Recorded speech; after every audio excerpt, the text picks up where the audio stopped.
Hi there, you're welcome back to the Overflow Life with Dr. Okay. We'll talk about topical issues that border on personal development and family lifestyle.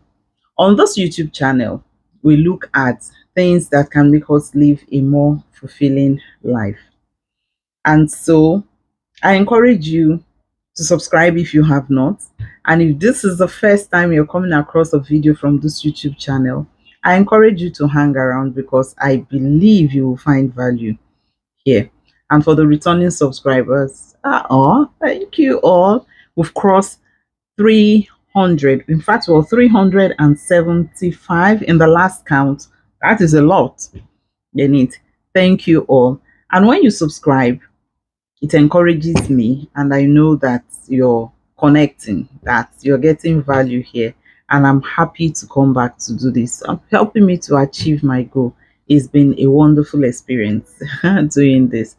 All right, so we today we're looking at some practical exercises and activities that we can do that will help self-development, help us in self-awareness, and recognize when excuses are showing up in our life.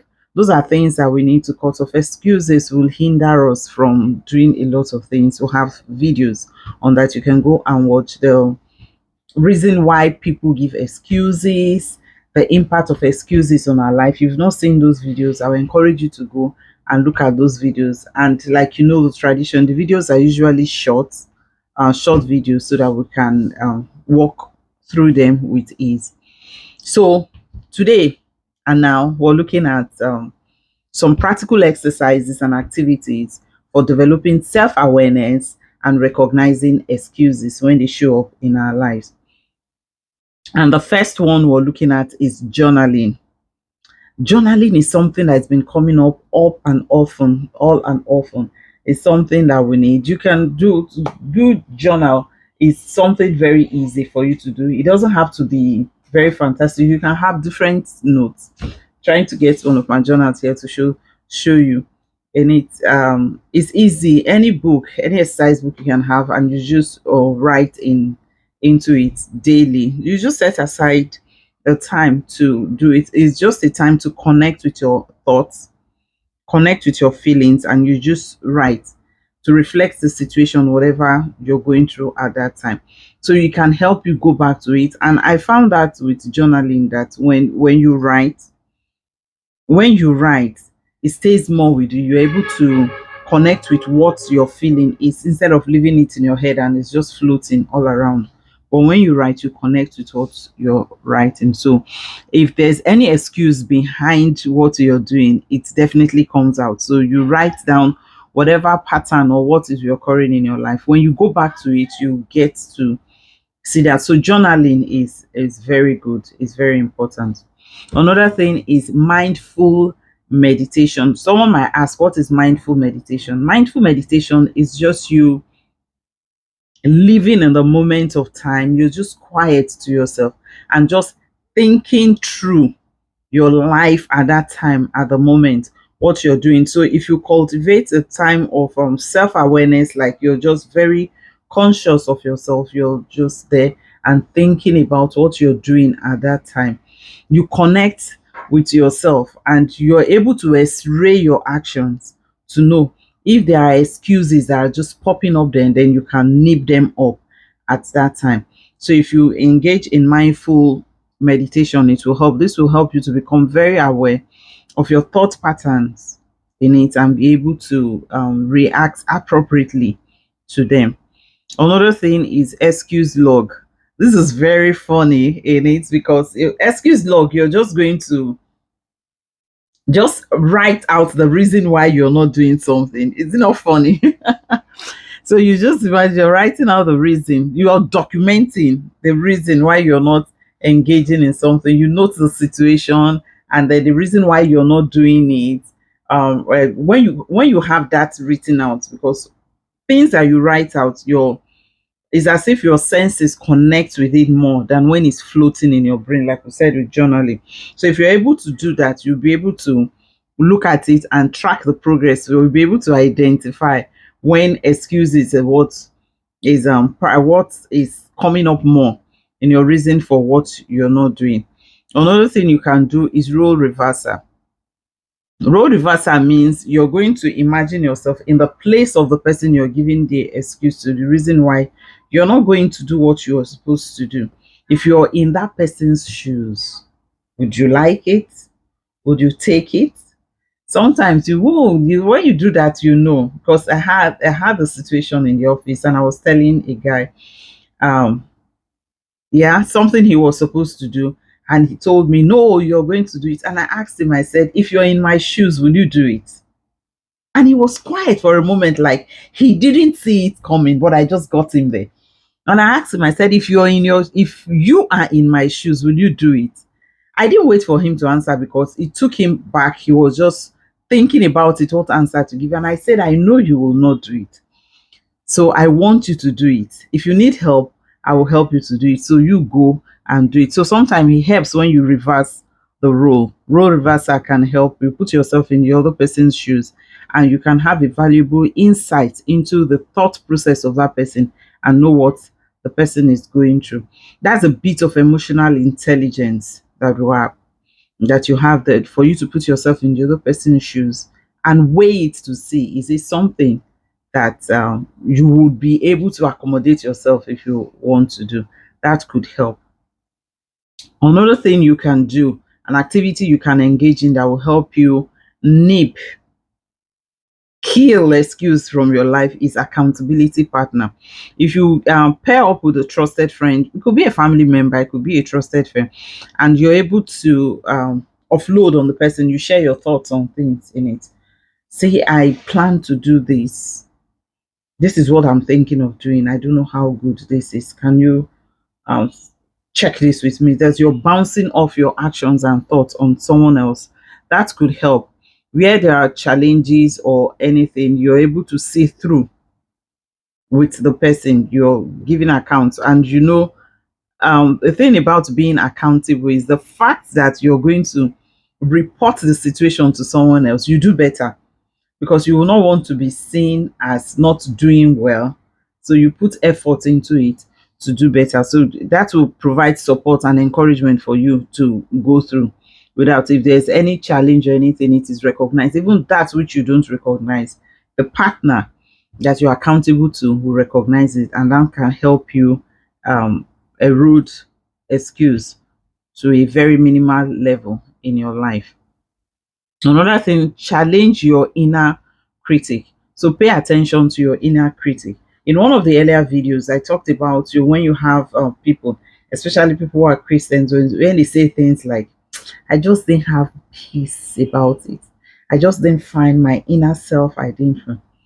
Your inner self will speak to you when you have trained your inner self to be objective and say the right thing. So if you've not trained your inner self, that's your conscience, to be able to speak to you and tell you that it wouldn't work. So here we're talking about you challenging your inner critics. It means your conscience, is your conscience objective enough for it to guide you in what you're doing? And that can only come to play when you have spent time to develop yourself and you're feeding yourself right. Because the Bible says that from the abundance of the heart, the mouth speaks. So it means if you have been filling yourself up with filthy things and you're challenging your inner critics, the inner critics would have been dead because of the things you're dumping on it and dumping on it. But if you're dumping the right things on it, your inner critic will be able to guide you, and you'll be able to make a good decision. So when you notice self-limiting thoughts or excuses or challenges that is contrary to what you want in it, your inner critics will be able to speak up for you and replace it with positive energy and things that you need in your life. All right. The next one is value clarification. When you reflect on your core values, what are your core values? What are the things that you hold there in your life? What do you look at and say, no, this is no for you? You're able to take out excuses because you're going to put them, it's just like juxtaposing what you want to do and your core value. When you put them side by side, you're able, if they don't align, then it shouldn't be.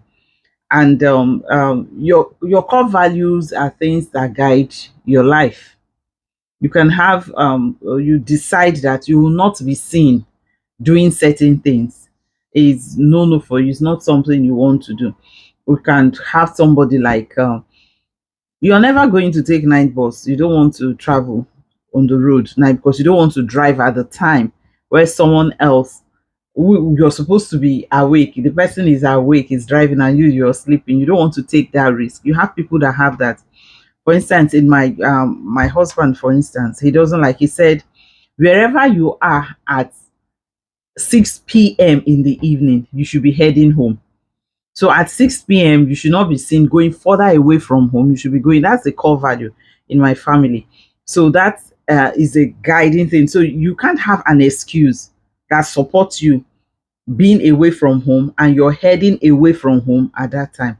That is a core value that you have. So the clarification of your core value will help. So it helps you to identify areas where you may need to realign your actions with your value to overcome excuse and pursue what truly matters to you. So clarification of value would help. Gratitude practice. We come to gratitude again. We'll have a video on the YouTube channel that talks about gratitude, the impact of gratitude on our life. This is a practice that gratitude is beautiful. If you've not seen that video, I encourage you to go and see the video.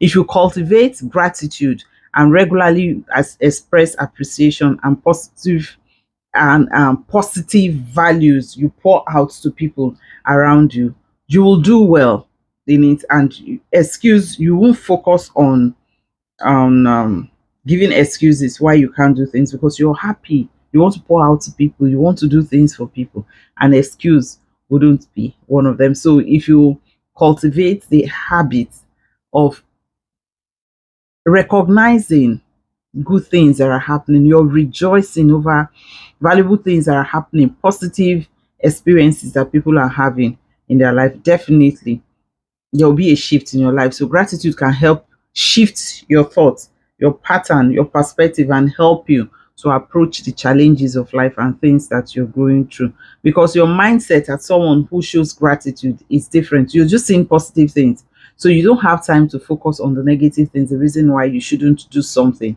or why you shouldn't be involved in something of interest to someone else.